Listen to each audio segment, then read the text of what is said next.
세상을 이길 수 있는 힘은 하나님 말씀에 있습니다. 오늘 예배에 있습니다. 오늘도 예배 시간을 하나님께 감사와 기쁨으로 또 우리 기대함으로 예배를 드리는 시간 되게 하옵소서. 예수 그리스도의 이름으로 축복하고 감사하며 기도 드리옵나이다. 아멘. 할렐루야. 감사합니다. 자, 오늘 제목은 사랑 희락 화평입니다. 사랑 희락 화평. 제목을 한번 따라서 하실까요? 사랑 희락 화평. 네, 잘하셨어요. 세상에서 최상품의 열매는 무엇일까요? 여러분, 이 세상에 최고의 상품들이 있습니다. 상품들. 과일도 최상품의 상품이 있죠. 열매, 다 같이 열매이긴 하지만은 그 열매도 구별이 됩니다. 어느 것은 좋은 상품, 어떤 것은 나쁜 상품. 또 어떤 상품은, 어떤 열매는 비싼 상품, 어떤 열매는 좀 가격이 안 나가는 상품. 이렇게 구별되어 있습니다. 이 열매를 말은 사실 여러분들이 추상적으로 이렇게 생각하면은 어떤 그림이 그려질 겁니다. 근데 이 열매라는 것은 상당히 넓은 의미가 있어요. 열매. 뭐 과일하면은 과일 열매. 그렇지만 또 이것도 있잖아요. 또 인생의 열매. 여러분, 인생의 열매가 무엇인지 아시죠? 또 이것도 상당히 넓은 거 아닙니까? 인생의 열매라고 하면은 그것도 부모님의 희생의 열매. 그리고 부모님의 희생의 열매는 뭘까요? 자식이잖아, 자식. 그 자식이 좋은 열매를 맺었다는 말은 그 자식이 잘 됐다는 말이에요. 그럼 잘 됐다는 의미가 어디 있을까요? 잘 됐다. 여러분, 뭘 보고 잘 됐다는 거예요? 그 아이가 얼굴이 이쁘니까 잘 됐다? 그것도 맞을 수 있겠죠. 그러니까 어떻게 보면은 이 열매라는 기준도 나의 기준에서 볼 수 있는 거예요. 내가 바라는 만큼 어떤 결과를 맺어주면은 좋은 열매라고 말하지만은 할 수 있잖아요. 그 어떤 분은 예를 든다면은 부모님이 열심히 자녀를 양육한 목적이 그 아이가 잘 커서 공부 잘해서 좋은 대학 들어가서 좋은 직장 들어가서 하여튼 어찌됐든 간에 돈을 많이 벌으면 된다. 어떻게 해서든지 벌으면 된다. 그러면 그것을 이루어준다면은 그 부모는 이렇게 말할 겁니다. 참 나는 자식 열매를 잘 맺었다. 근데 다른 사람이 그렇게 보지 않을 수 있잖아요. 그 아이가, 그 사람이 좀 정상적인 방법으로 돈을 벌지 않았다. 그러면 그것은 보편적으로 볼 때는 그 자녀는 나쁜 열매예요. 나쁜 열매. 그러니까 이 열매라는 것은 내 주관적인 게 상당히 많이 있어요. 그러니까 내가 누구냐에 따라서 열매를 바라보는 눈이 다르다는 거죠. 여러분, 그렇지 않습니까? 그럼 우리가 이것을 그렇게 제가 이렇게 다 이렇게 집중적으로 이렇게 해서 세부로 얘기를 하면은 참 어려우니까 하여튼 좋은 열매다. 그러면 부모님의 열매는 자녀다. 자녀가 잘 되는 것이 열매다. 이렇게 생각하면 될 거예요. 그렇죠? 자, 그러면 인생의 열매는 뭐냐? 인생의 열매는, 보통 인생의 열매는 언제 맺느냐면은 50대에서 60대 정도에서 맺고, 요즘에는 나이가 먹어가면서 70대. 또 김영석 교수님 같은 경우는 지금 109세인가 이렇게 되신다고 그러잖아요. 근데 그분 말은 뭐라고 하냐면은, 그분 말은 열매는 70대가 넘어서 열매를 알 수 있다는 거예요. 그 사람의 열매는 70대가 넘으면 그 열매를 알 수 있다는 거예요. 그 열매를 누가 보느냐면은, 그 열매는 사람들이 평가해 주는 겁니다. 참 저 사람은 덕 있는 사람이야. 참 저 사람은 좋은 사람이었어. 이런 사람을 인생을 잘 살았다고 보는 겁니다. 근데 어떤 사람은 자기 딴에는 성공한 것 같지만은 다른 사람들이 평가할 때는 저 사람은 참 못됐어. 나쁜 놈이야. 이렇다면은 그 열매는 나쁜 열매죠. 나쁜 열매. 자, 우리 학생들에게는 공부를 열심히 해서 내가 바라는 만큼의 어떤 결과를 가져왔다. 그러면 내가 열심히 해서 노력해서 얻은 결과가 열매인데 그것이 좋았다 보면은 그것은 좋은 열매죠. 좋은 열매입니다. 그러니까 열심히 해서. 그러니까 우리나라의 그 속담에 이런 말도 있잖아요. 인내는 쓰지만은 성공 열매는 달다. 근데 옛날에는 그런 것을 책상 위에다가 많이 붙여놓고 살았어요. 차분인자도 써도 붙여놓고 하고 그랬어요. 그래. 인내는 쓰지만은 성공 열매는 달다. 열심히 해보자. 좀 실패했다고 괜찮아. 포기하지 않을 거야. 뭐 이렇게 해서 사실 우리 세대는 그런 마음을 품고 살아왔습니다. 그런 마음을 품고. 실패를 많이 했거든요. 참 어려움도 많이 있었거든요. 근데 이 많이 쓰였던 이런 이 속담들이, 이런 것들이 우리에게 교훈이 돼서, 그래, 인내는 쓰지만은 성공 열매는 달 거야. 그 성공 열매를 나는 먹기 위해서 분명히 나에게도 그 성공 열매가 달릴 수 있어. 이렇게 목표를 삼고 우리가 살아왔다는 거죠. 그래서 열매라는 것은 어떤 일들, 어떤 것들의 결과를 열매라고 합니다. 그래서 사람은 그 열매를 따 먹기 위해서 살아가는 거죠. 자, 그렇다면은 오늘 우리는 이것까지 포함해서 열매라는 것을 한번 알아보고 있는데, 그렇다면 우리는 신앙인이잖아요. 신앙인. 그리스도인. 여러분 맞습니까? 여러분이 그리스도인 맞습니까? 여러분 그리스도인이라면은, 그렇다면 어떤 열매를 목표하고 어떤 열매를 맺어야 하느냐는 것입니다. 어떤 열매를 맺을까요? 여러분 열매가 수없이 많이 있는데, 여러분 그 중에서 인생이라면, 인생의 좀 포괄적으로 말하면 인생의 열매, 뭐 자녀, 뭐 사업, 인간관계, 이런 것들이 열매가 아름다운 사람은 인생을 성공했다고 보는 것입니다. 돈을 많이 버는 사람은 성공했다고 보는 건 아니에요. 여러분 그렇게 보지는 않습니다. 여튼간에 인생의 열매가 가장 아름답습니다. 가장 아름다운 거예요. 그러면 신앙의 열매, 그것까지 포함한 그보다 더 아름다운 열매, 더 맛있는 열매, 그 열매가 어떤 열매일까요? 그 열매는 신앙의 열매인 것입니다. 할렐루야. 신앙의 열매예요. 영적 열매가 가장 아름다운 겁니다.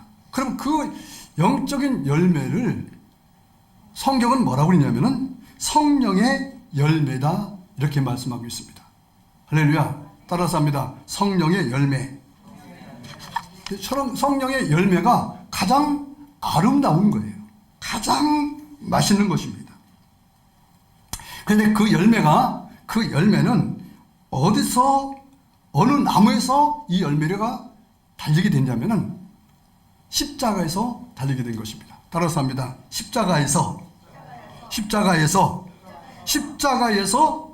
달린 열매가 성령의 열매라는 것입니다. 사도행전 20장 28절에 보면은 하나님이 자기 피로 사신 교회라고 말씀하셨습니다.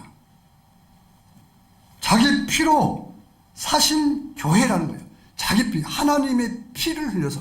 그러면 하나님의 피는 어디서 흘렸을까요? 십자가에서 흘리셨잖아요. 십자가에서. 이 십자가에서 흘린 그 피가 흘러서 그것이 영양분이 되어서 그것이 교회가 되었고, 교회를 통해서 하나님의 열매가 맺혀지게 된 것입니다. 그것이 바로 성령의 열매죠. 로마서 5장 5절에 성령으로 말미암아 하나님의 사랑이 우리 마음에 부은 바 되었다고 그랬어요. 다시 한번 제가 하나님 말씀을 봉독해 드릴까요? 성령으로 말미암아 하나님의 사랑이 우리 마음에 부은 바 되었다. 할렐루야. 하나님의 사랑이 우리 마음에, 우린 누구죠? 우리는 교회를 말하죠. 우리는 교회를, 하나님의 사랑이 교회에게 부어졌다는 거예요. 부어졌다는 것입니다. 그 부어졌기 때문에 그 사랑의 영양분을 마시면서 커가는 것이 바로 교회라는 것입니다. 자, 그래서 첫 번째로 우리가 생각해 볼 것이 있는데, 첫 번째로 9가지 중에서 오늘 3가지만 말씀을 좀 드리려고 하는데, 첫 번째는 사랑의 열매에 대해서 말씀을 드리려고 해요. 자, 제가 말씀드렸습니다. 성령의 열매는 십자가를 통해서 맺힌 열매다. 그러면 십자가는 누가 달리신 것입니까? 예수 그리스도께서 달리신 것이죠. 자, 예수께서 달리신 것이 십자가인데, 만약에 예수님이 사랑이 없었다면 십자가에 달리실 이유가 없습니다. 자, 그런데 이 사랑이라는 말은 사람이 가지고 있는 거지만은, 여기서 사랑이라는 것은 표현된 사랑을 말하고 있는 것입니다. 표현된 사랑. 나타난 사랑을 말하고 있는 거예요. 사람들이 이렇게 말하잖아요. 사랑. 사실 모든 사람에게는, 모든 생명체에게는 사랑이라는 속성이 다 있습니다. 어떤 것이든지, 무엇이든지 사랑의 속성이 있어요. 아마 돌덩어리도 있을 거예요. 나무에도 있습니다.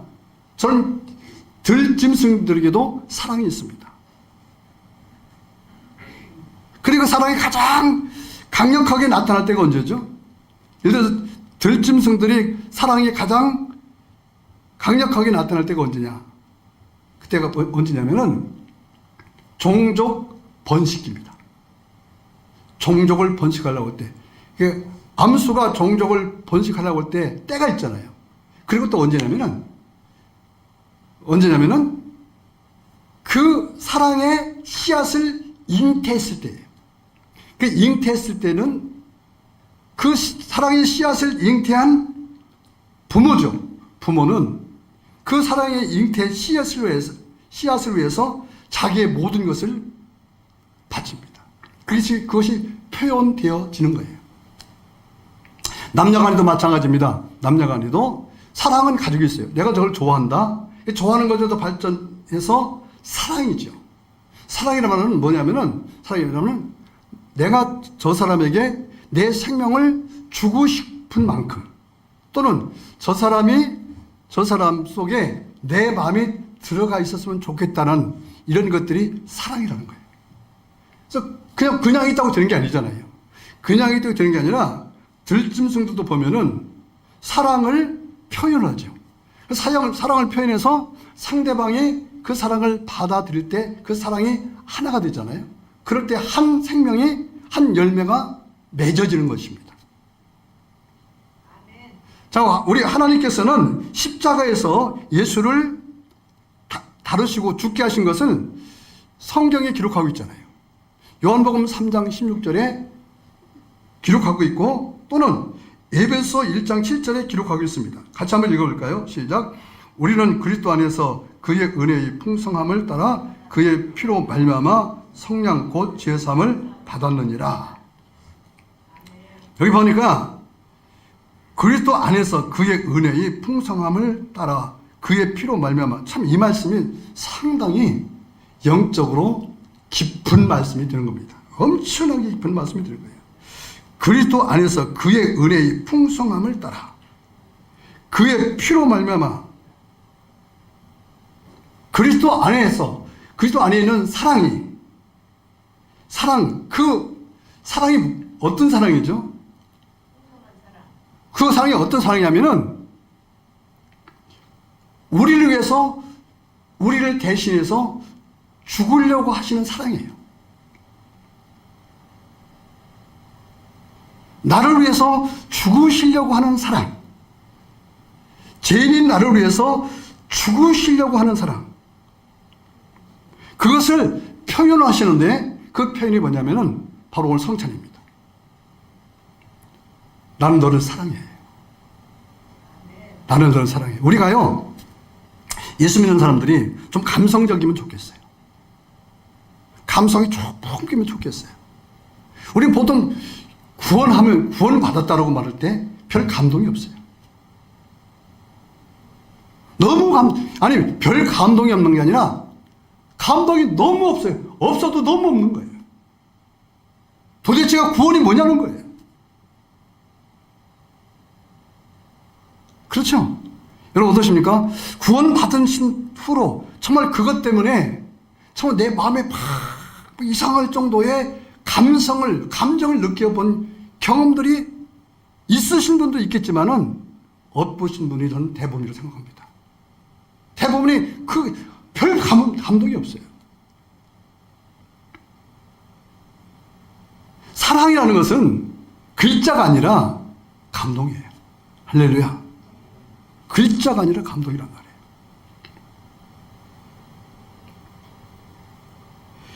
그 십자가에서 사랑의 열매를 맺어주신 것입니다. 그것을 보여주셨어요. 어떻게 해요? 죽으심으로 보여주신 것입니다. 근데 우리 대개 이렇게 생각해요. 예수님께 죽으신 것은 내 죄를 위해서 죽으셨다. 끝. 문자적으로 끝이에요.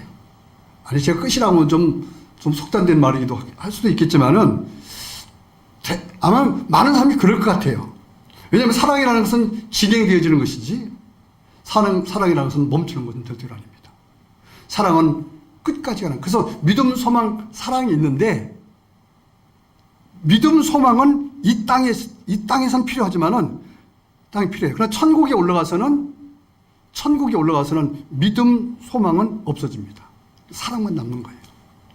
사랑만. 그 사랑이라는 것은 열매의 전체를 말하는 것입니다. 전체를. 자, 에베소 1장 13절 같이 한번 읽어볼까요? 시작. 그 안에서 너희도 진리의 말씀 곧 너희의 구원의 복음을 듣고 그 안에서 또한 믿어 약속의 성령으로 인치심을 받았으니 그랬어요. 사랑한다는 말은 도장을 찍는 것 같습니다. 여러분, 어떤 약속을 할 때 확실하다, 변하지 않는다는 뜻으로 서로 피차간에 하는 약속이 인이 뭐죠? 도장을 찍는 거예요. 도장을 찍는 것이, 도장은 쌍방간의 약속을 말하는 것입니다. 약속을 말하는 거예요. 그러니까 하나님께서 십자가에서 우리를 사랑하신다는 것을 표현하셨고, 내가 그것을 받아들이면은, 그렇습니다. 당신이 나를 위해서 죽으신 것을 나는 믿습니다. 좀 감성적으로 좀 들어가야 되겠죠, 또 이제. 그때 그렇게 되면은, 아멘 하고, 그걸 받아들인다면은 약속을 한 거예요. 자, 우리가 남녀간에도 서로 사랑하면서, 내가 당신을 사랑합니다. 나도 자기를 사랑합니다. 라고 하잖아요. 그러면 피차간에 서로가 도장을 찍은 거예요. 도장을 찍을 때 그걸 보고 사랑의 열매라고 말하는 것입니다. 사랑이라는 말은 나 혼자 있을 때, 나 혼자 좋아하는 것은 열매를 맺잖아요. 하나님은 무조건적으로 여러분들을 사랑하십니다. 할렐루야. 무조건적으로 여러분을 사랑하셔요. 근데 그 사랑이 열매가 되려면은 그것을 내가 내 영혼력으로, 내 인격으로 받아들여져야 돼요. 그럴 때 그것을 열매라고 말하는 것입니다. 그런데 아까 제가 그랬잖아요. 성령으로 말미암아 우리 마음에 부은 바 되었으니 그랬잖아요. 그러니까 이게 뭐냐면, 내가 너를 사랑해. 사랑한다는 감성적인, 인격적으로 오신 분이 누구냐면은 성령님이에요. 그 성령님을 내가 받아들이는 것을, 내가 받는 것을 뭐라고 하냐면, 우리 말로 표현해서 성령을 받는다고 말하는 것입니다. 그 성령을 받는 것은 예수님의 사랑을 내가 받아들이는 것이에요. 예수님은 우리에게 고백하셨어요. 참, 난 이 말씀을 제가 준비하면서 참 너무너무 감동되던 것이, 아니, 나 같은 사람을 사랑해요?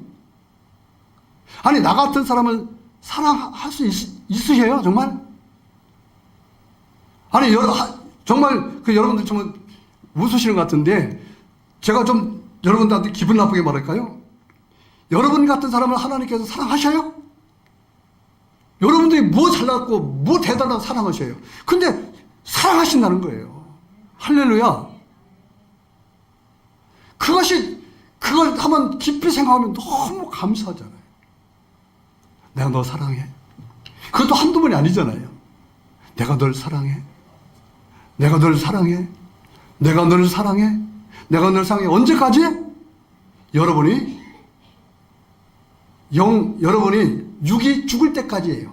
그 이유는 그 사랑을 받아들이지 않는다면 저와 여러분들은 하나님과 관계없는 자입니다.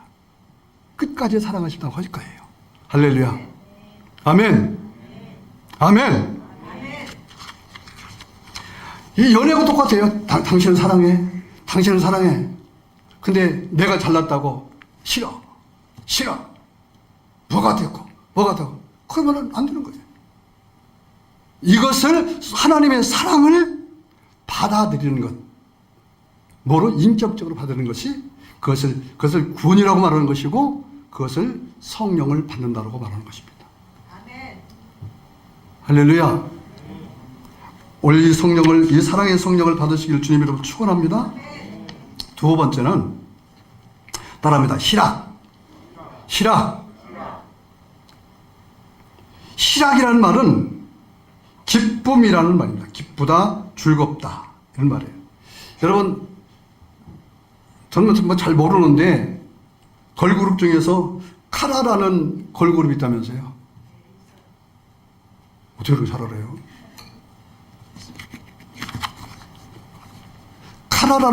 카라라는 뜻이 기쁘다라는 뜻입니다. 희락이라는 뜻이 희락이다라는 뜻입니다. 희락이다라는 뜻이에요. 여러분, 이 세상은 기쁘게 살아야 됩니다. 할렐루야. 아멘. 옛날에 어떤 철학자 한 분이 이렇게 얘기했어요. 예수 믿는 사람은 항상 얼굴에 웃음기가 있어야 된다. 항상 기쁜 모습으로 살아야 된다. 당신이 힘들고 어려운 것은 얼굴을 통해서 나타나게끔 되어 있다. 그 힘들고 어려운 것은 골방에 들어가서 하나님께 대면할 때는 그 얼굴을 보여줘도 괜찮지만은 골방에 나왔을 때는 항상 기쁘고 즐겁고 행복한 모습을 보여야 된다. 아멘. 당신 안에 하나님이 있다면은 하나님은 나를 다 아시잖아요.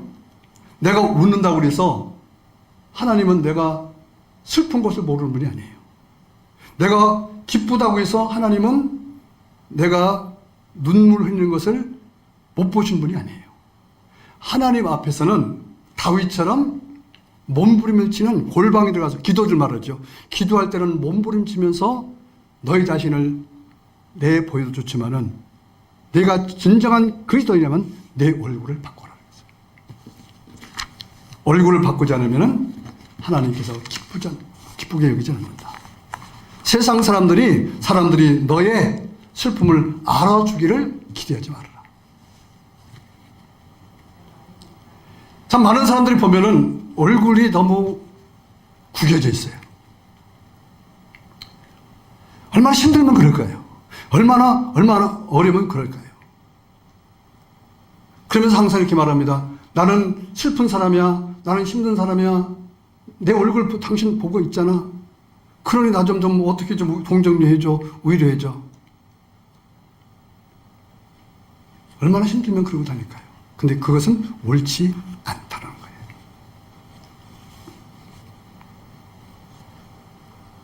자, 기쁨이라는 것은 어디서 오냐면은 환경에서 올 수도 있는 거지만은 그것은 본질적인 기쁨이 아닌 거예요. 본질적인 기쁨은 뭐냐면은 하나님께서 나를 사랑하신다는 데서 오는 것입니다. 하나님과의 관계에서 오는 거예요.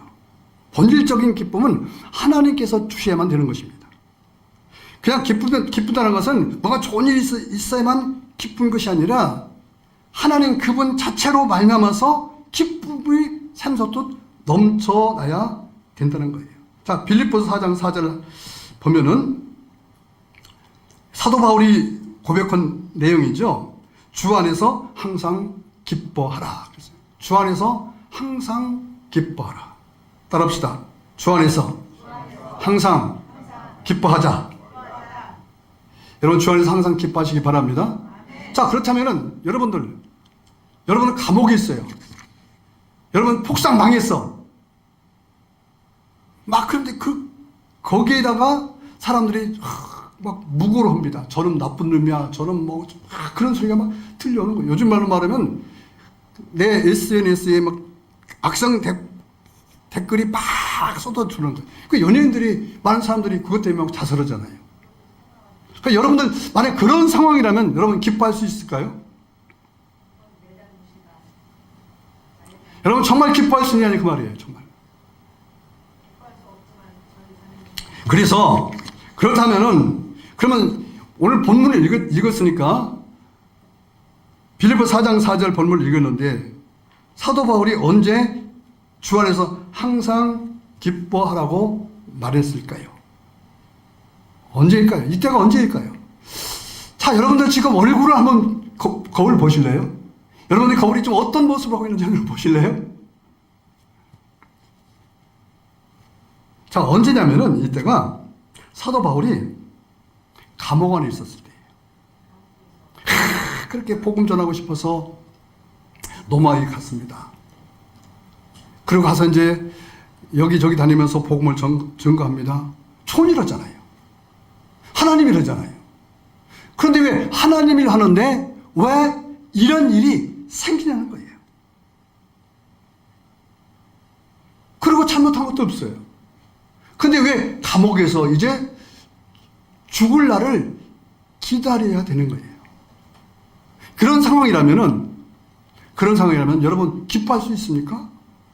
마음속에 즐거워할 수 있어요? 없잖아요.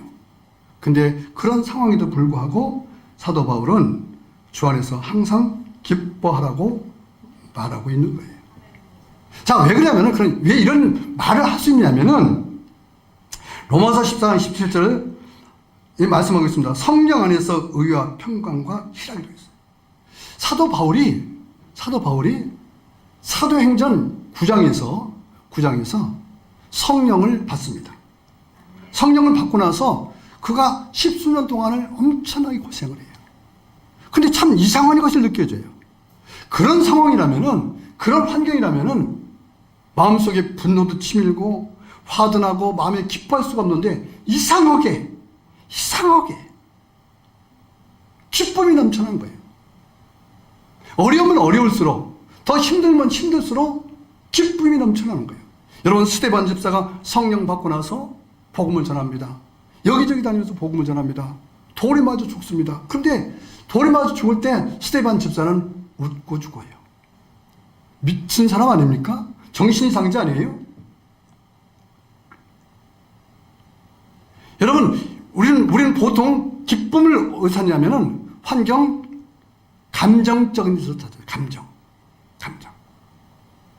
그래서 조금만 뭔가 환경이 달라지거나 조금 어떤 내 감정이 좀 기뻐할 수 없는 감정선에 닿으면은 금방 우울해지거나 슬퍼지거나 화를 내거나 아니면 인생을 포기하려고 하는 삶을 살아가는 거예요. 그런 얘기가 아닙니다. 그런 얘기가 아니에요. 이런 얘기가 아니라 하나님에 의해서. 그렇다면은 그렇게 희락을 느낄 수 있는 것은 어떻게 희락을 느낄 수 있냐면은 바로 기쁨의 영인 성령이 오셔야 된다는 겁니다. 할렐루야. 기쁨의 영인 성령께서 우리 안에 들어오실 때예요. 자, 옛날에 우리 한 속담에 따라서 하십니다. 소문만복래. 소문만복래가 어떤 뜻이죠? 소문만복래라는 뜻은 웃으면 복이 온다는 거예요. 옛날에 시골집 같은 데 가면 액자로 딱 그렇게 안방에 이렇게 다 걸어놨어요. 소문만복래. 근데 어떤 분은 한문을 읽을 줄 몰라서 그냥 쳐다보고서 뭐라. 무슨 말인지 알아들어야지. 소문만복래. 웃는 집에 복이 온다. 할렐루야. 따라서 웃으면 복이 온다. 옛날에 그런 코너가 많이 있잖아요. 그런 코너가 많이 있잖아요. 웃으면 복이 온다. 옛날에 손이 귀한 가정이 있었습니다. 손이 귀하다는 말은 뭔 뜻이죠? 자녀가 후손이 참 많지 않는 그런 가정을 말하죠. 근데 때가 되어도 자녀가 생기지 않는 거예요. 때가 되어도. 때가 언제일까요? 보통 결혼하면은 1년 아니면 2, 3년 안에 할머니, 할아버지 입장에서는 손주를 봐야 되잖아요. 아버지, 어머니 입장에서는 자녀를 봐야 되잖아요. 근데 옛날에, 우리나라는 옛날에 손이 없으면은요, 저주가 왔다고 그랬거든요. 그리고 여자들은 자녀를 두지 못하면은 칠가 지약 중에 하나로 해서 쫓겨났습니다. 그리고 또 얼마 정도 시간이 흐르면은 후손을 보기 위해서 첩제도 가서 첩을 얻게 됐어요. 얻었어요. 그러니까 아브라함도 마찬가지잖아요. 아브라함도 후손을 못 보니까 첩을 얻어서 거기서 후손을 갖게 되잖아요. 자, 그 집은 부자였어요. 지위도 있고 명예도 있고 가문도 좋았습니다. 근데 소리 없는 거예요. 다시 말해서 무슨 말이냐면은 열매가 없는 겁니다. 열매가. 너무 고통스러웠어요. 그 집은 말 한마디 없는 거예요. 항상 무리했어요. 돈도 있지. 집도 막 그냥, 집도 어마어마하고 크지. 여러분요, 지금 집이 좀 작아도 여러분 자식들 두고 있는 것 감사하시기 바랍니다. 좀 힘들고 어려워도 기쁜 일이 없으면요, 그냥 속세기란 자녀로 있는 것 감사하시기 바랍니다.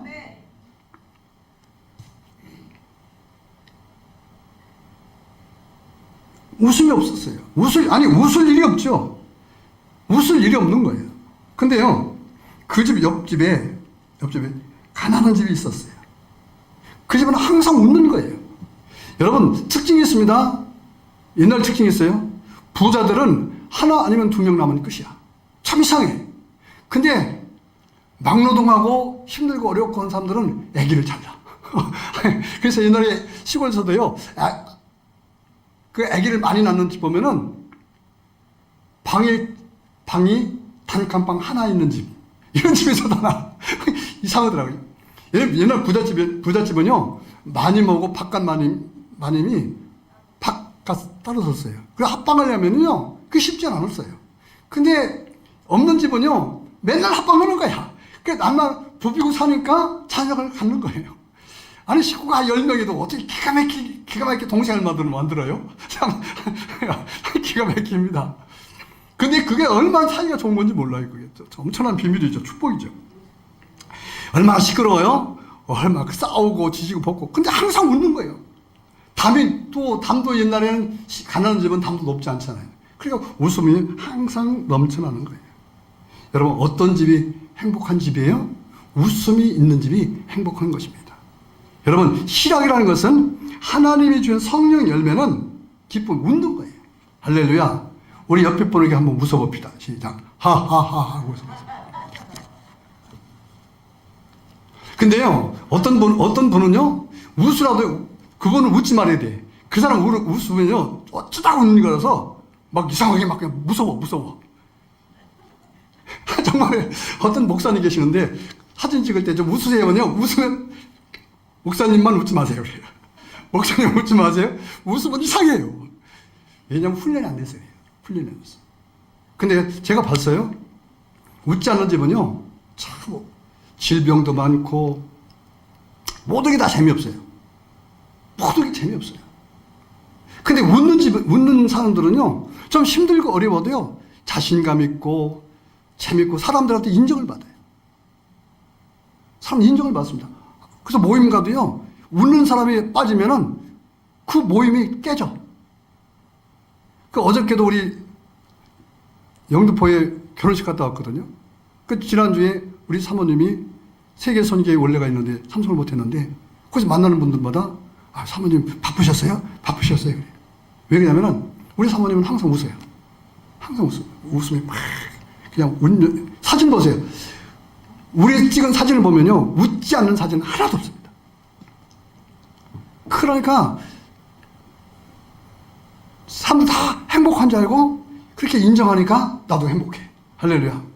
그리고 남들 앞에 가서 왜 인상 쓰고 다니냐고 기분 내가 인상 쓰면 저 사람이 그 모임에 안 나가려고 그래요.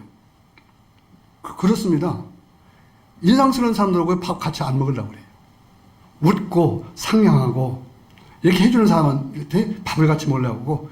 근데 이게 큰 축복이에요.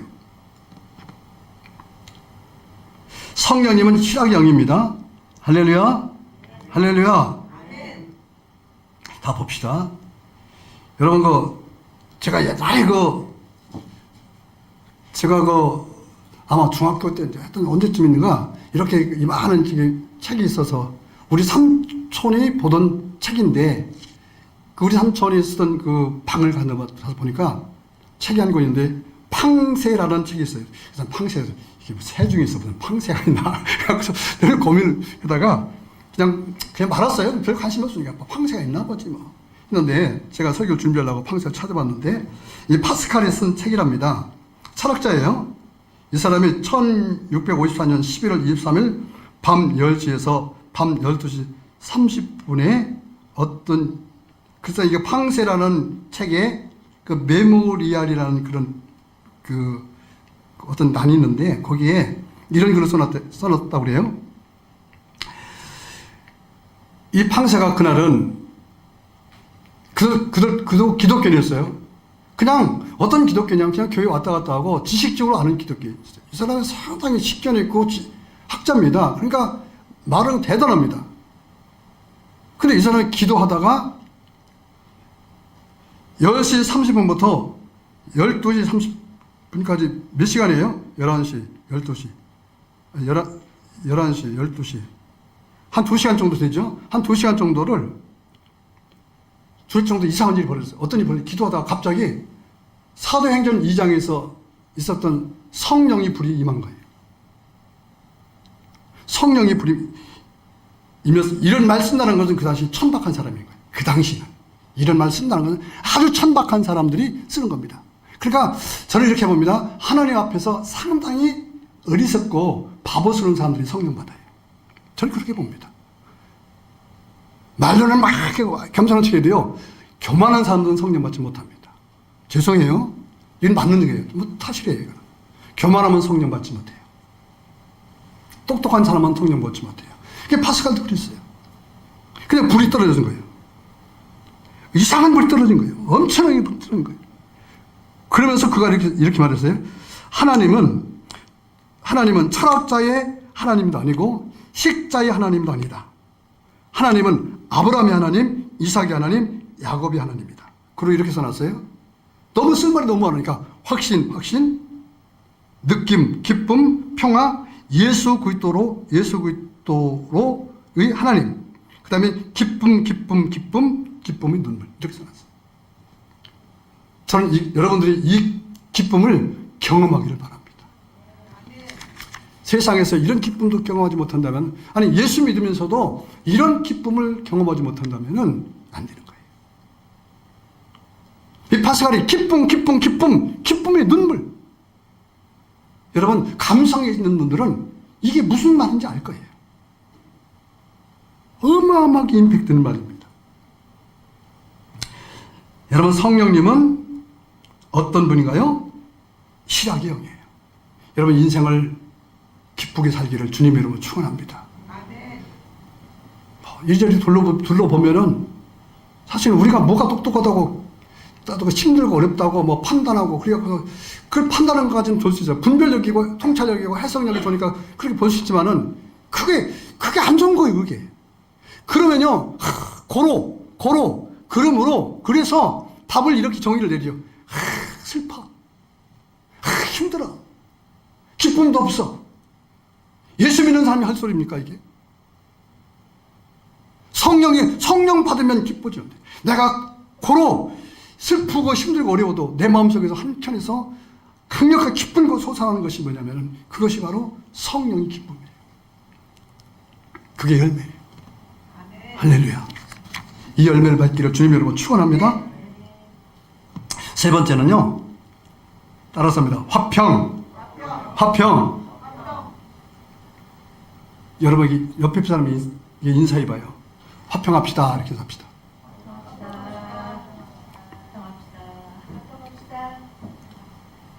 자, 이 세상에서 가장 화평을 누리는 사람은 누구냐면은 성령 받은 사람이에요. 하나님을 아는 사람은 화평합니다. 자, 여러분들 이 세상에서 가장 복받은 사람은 하나님과 화목한 사람입니다. 하나님과 화목하지 않으면 안 돼요.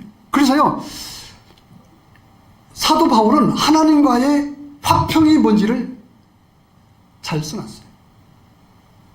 그리스도의 영이 없는 사람은 하나님과 원수됐다고 그랬어요. 다시 말하면 하나님의 성령을 받지 못하면은 하나님과 원수라고 그래요. 여러분, 하나님과 원수입니까? 아니면 하나님과 화평한 자입니까? 성령 받으셨습니까? 성령을 받아야 된다는 거예요.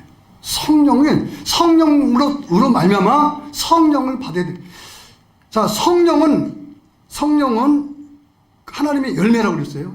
나무가 열매를 맺죠. 제가 설교를 쭉 하면서 다 연관된 설교를 합니다. 그냥 딱 듣고 말하면 안 돼요. 연결된 설교를 하고 있는 거예요. 연결된 설교를 하고 있는 거예요. 그래서 지난주에는 갑자기 제가 마태복음 7장 7절, 8절 말씀드렸죠. 집중이라는 말씀 드렸어요. 집중하자는 거예요. 집중하자.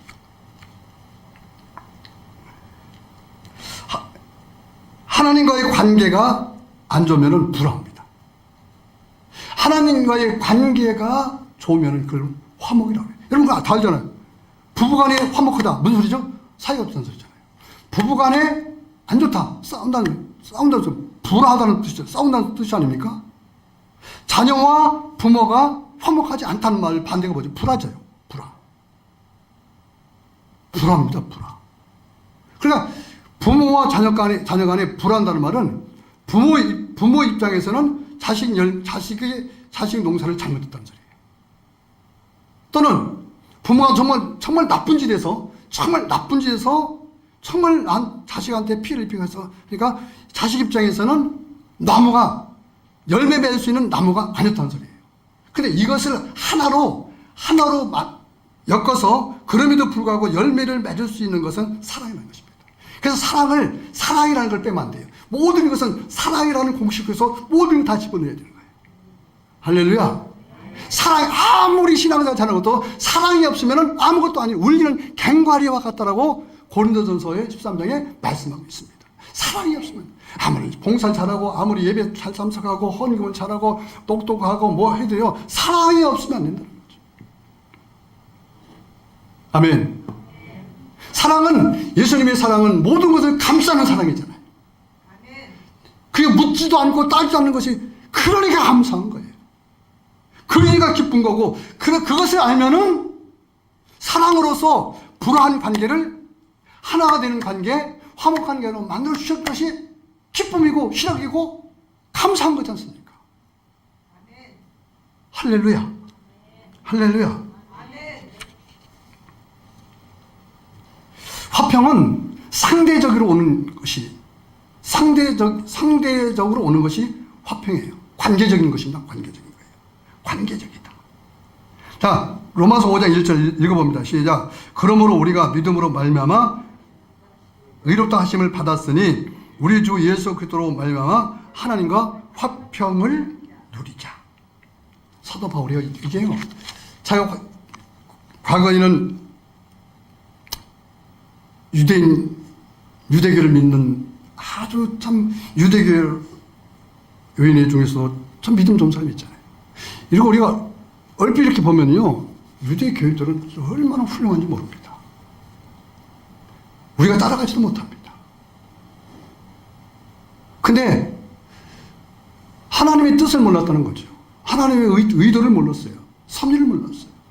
그래서 성령 받고 불같이 확산되어지는 그 복음을 차단시키려고 예수 믿는 사람들을 잡으려고 앞장섰어요. 무슨 소리죠? 하나님과 불화한 관계가 됐어요. 여러분, 그 당시에 기독교라는 것을 배제하고 유대교 편에서 보면 이 사람은 최고의 사람입니다. 자기 신분을 말해요. 나는 베냐민 지파요. 나는 유대인이요. 나는 율법으로 말하면 가말리엘 문화생이에요. 시민권으로 말하면 로마 시민권을 가진 사람이에요. 내가 구원이 노력으로 말미암아 구원받는다면 나는 구원받을 수도 있는 사람이다 그랬어요. 그런데 그것이 하나님과 부한 관계에 있다는 것을 알고 쓰는 거예요. 로마서 5장은 죄에 대해서 어떤 죄가 있는지를 다 써놓은 것이 로마서 5장이에요. 할렐루야.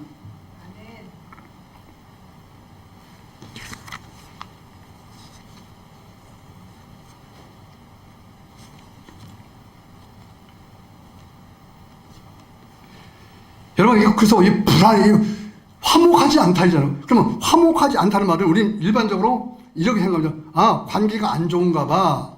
이렇게 말하는데 이것을 내적으로 말하면은 화목하지 못한 사람들의 나타나는 현상은 싸우는 거예요. 서로 인정해 주지 않는 겁니다. 또 하나가 뭐냐면은 화목하지 않은 사람에게 찾아오는 열매는 불안이에요. 늘 불안해요. 무엇을 하더라도 불안합니다. 어떤 일을 하더라도 불안합니다. 이 사국이 불안한 거예요. 뿌리를 잘 쓸 수 없을 정도로 불안한 겁니다. 기도를 해도 불안한 거예요.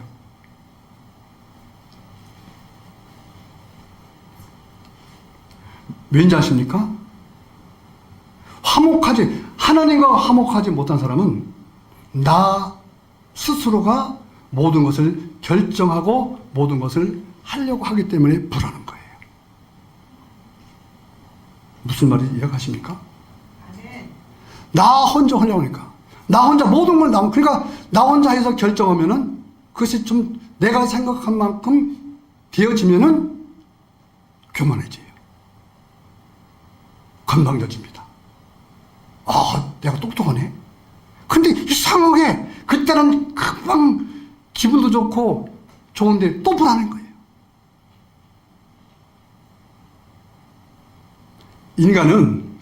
인간은 사람 인자를 보면요, 작대기 두 개가 하나는 하나의 핵은 작대기는 쓰러지려고 하나는 받쳐줍니다. 이게 인간이에요. 무슨 말인지 이해가십니까?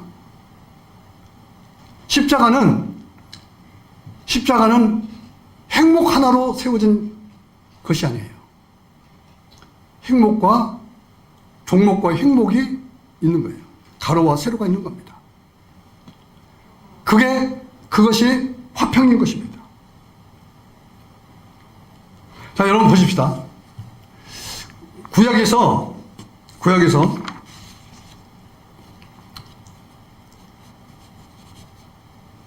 자, 여러분 지금 시간은 조금 이제 그런 거 보니까 여러분들이 좀 불안한 것 같아요. 졸자니 목사님 뭐라고 할 것 같고 또 졸으면 오지 힘들죠. 그 옆에 분하고 악수 한번 해요. 화평합시다. 우리 화목해집시다.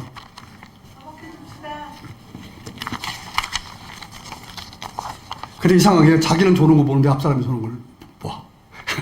그게 사람이요. 맞는 거예요. 그게 졸음이라는 것은 죽음이라는 뜻이에요. 졸음이라는 것은 죽었다는 뜻이에요. 죽은 사람이 알아요? 그러니까 당신 졸았지만 내가 언제 졸았어요 그러지. 맞잖아. 그렇잖아요. 근데 졸았다니까요.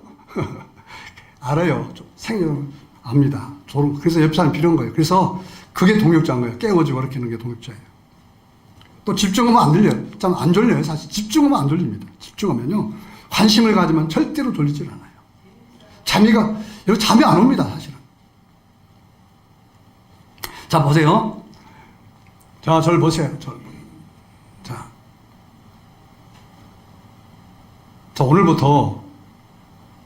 오늘 설교하는 것을 인터넷에 나가요. 그래서 잡담하다 빼고 이제 해야 되니까 이제 잘 보세요. 제가 좀 집중해 설교할 수 있도록 저를 좀 도와주세요. 왜냐면은 지금 제가 제가 한 59명이 지금 구독자가 있는데 그 중에서 몇 명이 계속해서 목사님 은혜 받았습니다. 뭐 언제 만나요? 이렇게 써놨더라고요. 그래서 그 사람 너무 고마운 거예요. 그래서 그분들 때문에 제가 다시 유튜브를 올릴 거예요. 그래서 관리할 거예요. 이제. 한 사람이라도 해서 올릴 거예요.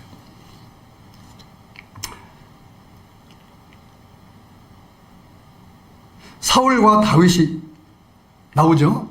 자, 그러면은 사울은 어떤 사람이고 다윗은 어떤 사람인 대충 아실 거예요. 어떤 사람은 벌써 감이 왔을 거예요.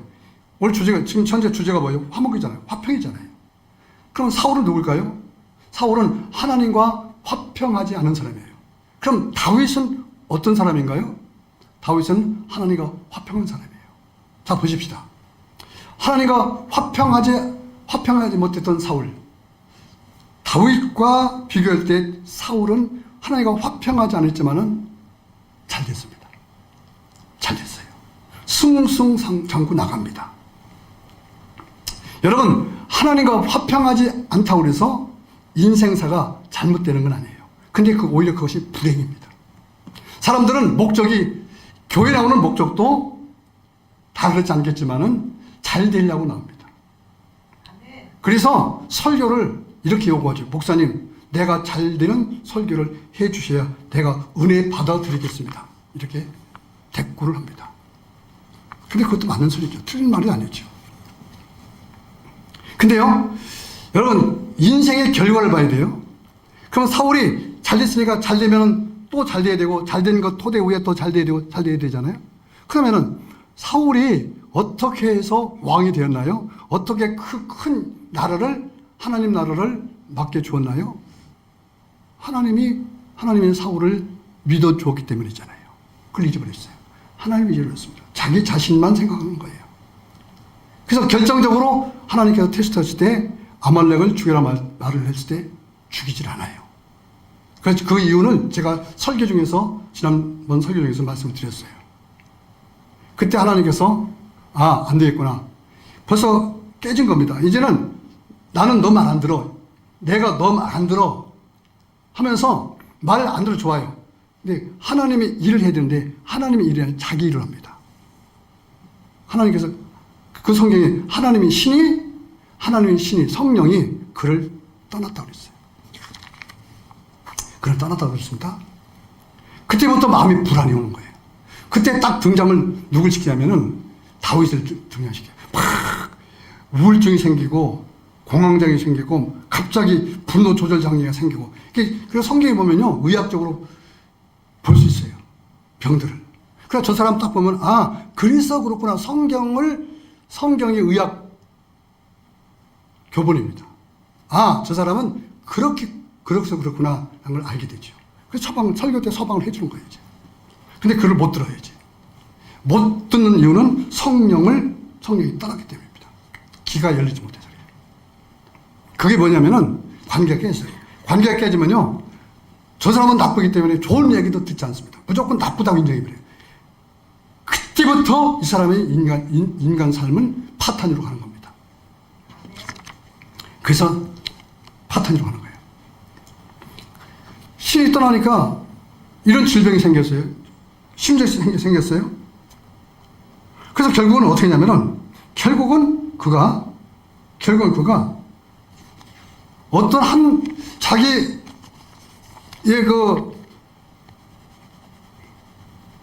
두려움을 없애보려고 불안하니까 뭔가 결정장애도 생겨요. 결정장애. 불안하니까 누구를 의지해야 되는데, 그래서 누굴 찾아가면 무당을 찾아갑니다. 어떤 사람은 돈을 찾아가죠. 어떤 사람은 잘난, 예수 믿지도 않고 기도도 하지 않고 영적인 것도 아무것도 못하는 사람을 찾아가죠. 이게 다 무당이에요. 찾아가고 있는지 몰라요. 자, 봅시다.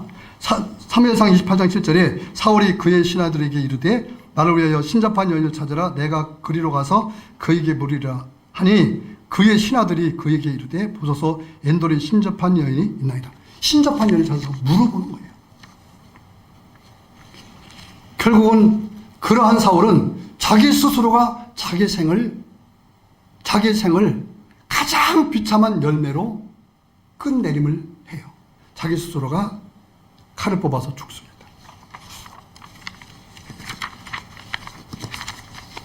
우리도 그렇게 돼요. 근데 다윗이 있어요. 다윗은 사울처럼 화려하지 않아요. 맨날 쫓겨나가고 아주 보면은 형편없어. 아주 형편없습니다. 사울이 만약 다윗이 겪은 상황을 맞은다면은 사울은 성경에 나오지도 않는 인물이 됐을 거예요. 그래서 사울은 하나님과 화목하지 못한 자의 표본입니다. 근데 다윗은 그렇지 않아요. 힘들고 어렵고, 아니 세상에 그럴 수가 있어요. 내가 나를 구했잖아요. 내가 하나님 이름 불렀잖아요. 나한테 왜 이래야 돼요? 그러지 않았어요. 왜? 그는 그렇더라도 항상 하나님과 화목했습니다. 무슨 얘기냐? 하나님과 교제했고 하나님과 동행했어요. 교제했다, 기도했다, 말씀을 읽고 말씀을 묵상하고 하나님을 의지하고 하나님을 나의 인생의 동행자, 나의 리더로 본 거예요.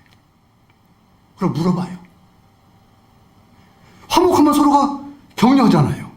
서로가 밀어주잖아요. 끌어주고 때에 따라서는 혼내기도 하고 혼낼 때도 그것을 아멘하고 감사로 받아들이고 할렐루야.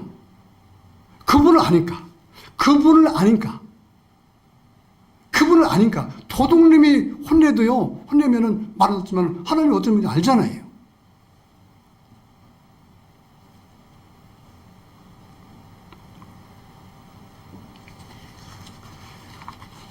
그래서 이 다윗이 하나님과 화목한 것을 볼 수 있는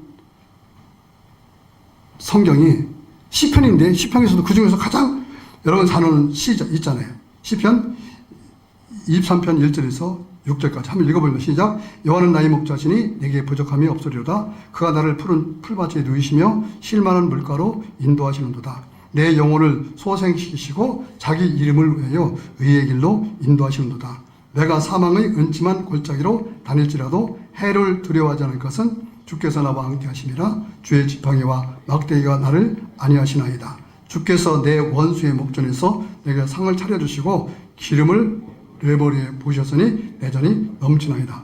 내 평생의 선하심과 인자하심이 반드시 나를 따르리니 내가 여호와 집에 영원히 살리로다.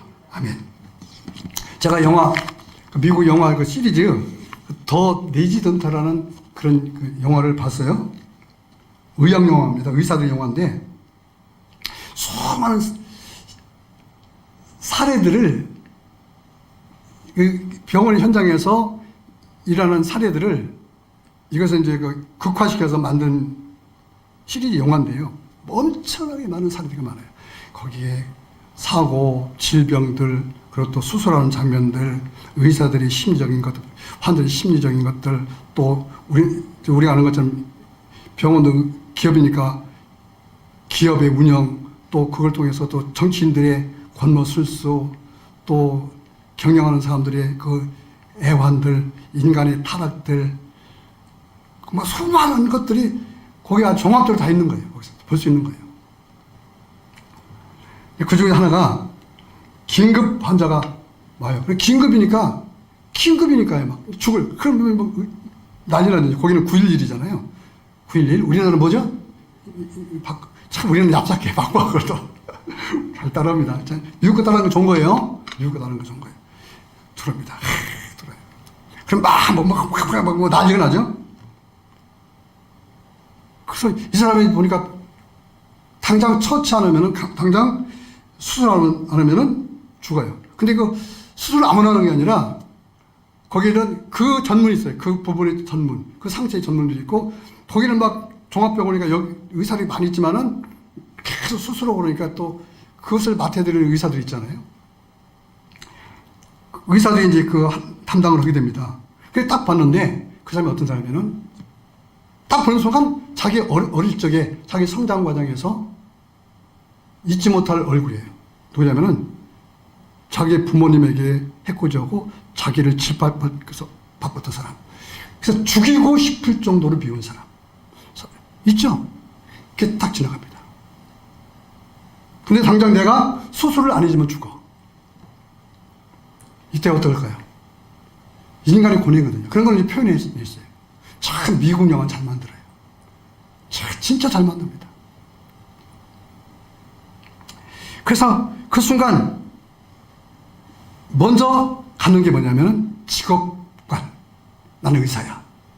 아이덴티티. 자기 정체성. 내가 일단 고쳐요. 일단 고치려고 해요. 근데 그래도 계속 그 마음이 지나가고 있는 거예요. 하지 말아야 되겠다. 죽이고 싶은 거예요. 실질적으로 어떤 사람들은요, 거기서 어떤 환자들이 원수한테 찾아와서, 원수 된 사람들 찾아와서 실질적으로 호흡기를 띄고 도망가는 사람도 있어요. 어린 소녀가 한 번은 그런 상처가 있는 애가 와서 그 환자에게 몰래, 이제 영화에 그러겠죠. 와서 하나 딱 제거하고 가는 사람도 있어요. 그런 정도 의사잖아요. 그런 정도. 근데 마음이 바뀌어요. 근데 이상하게 그 마음 속에 사랑이라는 걸, 생명을 사랑이라는 그런 마음이 움트는 거예요. 사랑이라는 마음. 살리자. 이상한 만큼. 그게 더 강해요. 미운 마음만큼 더 강해지는 게 사랑이에요. 그래서 살려요.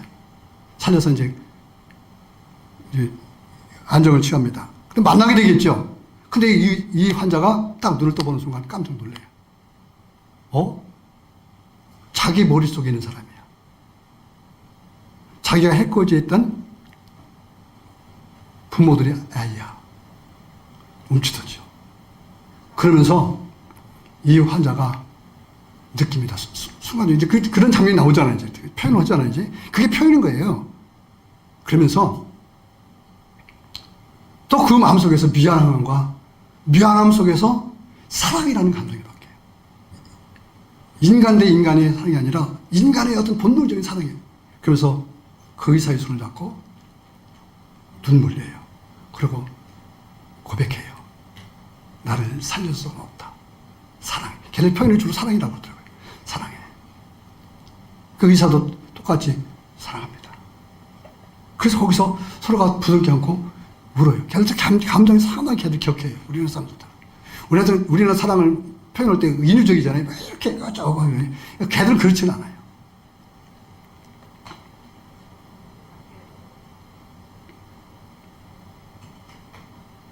근데요, 어떤 일이 벌어지는지 아세요?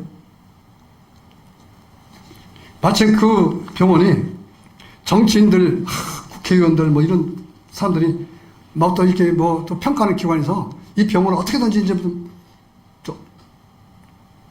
좀 점수 좀 들라고 해서 다른 병원도 세워주고 뭐 또 이 병원 운영권을 장악하려고 하는 그런 사람들도 있어요. 딱 있어요.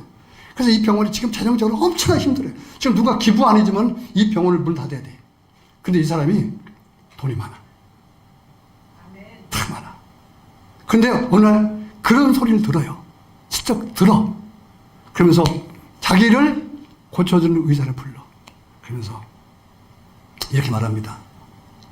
내가 당신의 아들 살려줬으니 내가 당신한테 무엇인가를 해주고 싶은데 뭘 원하십니까?